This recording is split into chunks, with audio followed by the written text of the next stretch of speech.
তীব্র গরমে ভোট দিতে গিয়ে লাইনে দাঁড়াতে হৃদরোগে আক্রান্ত হয়ে মারা গেলেন পটাশপুর বিধানসভার 234 বামুনবার বুথের ভোটার নৃপেন্দ্রনাথ দাস। লাইনে দাঁড়িয়ে অসুস্থ হয়ে মাটিতে লুটিয়ে পড়লে তড়িঘড়ি অচৈতন্য অবস্থায় স্থানীয় হাসপাতালে নিয়ে যাওয়া হয়। সেখানে মিনিট দশেকের মধ্যে প্রাণ হারান ওই ব্যক্তি। চিকিৎসকেরা জানিয়েছেন চড়া রোদে হৃদরোগে আক্রান্ত হয়ে মারা গেছেন বলেই খবর।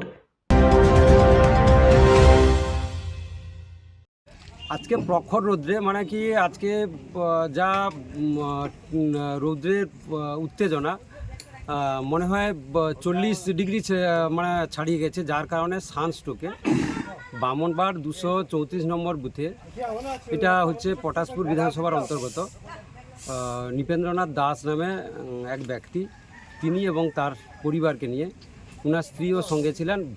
ভোট গ্রহণ মানে কেন্দ্রের সামনে এসে উনি দাঁড়ান আর কিছুক্ষণ অবশ্যই অপেক্ষা করেছিলেন। তারপরে প্রচণ্ড রৌদ্রের কারণে উনি হঠাৎ মাটিতে লুটিয়ে পড়ে, তারপর তাকে ধরে আমাদের স্থানীয় একটা হাসপাতালে, মানে বেসরকারি হাসপাতালে এখানকার মানুষ নিয়ে যান।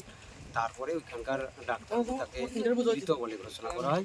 তো এই যে মৃতটা হয়েছে, এটা প্রচুর রৌদ্রের কারণে এই মৃত বলে আমরা মনে করছি। Report PB news.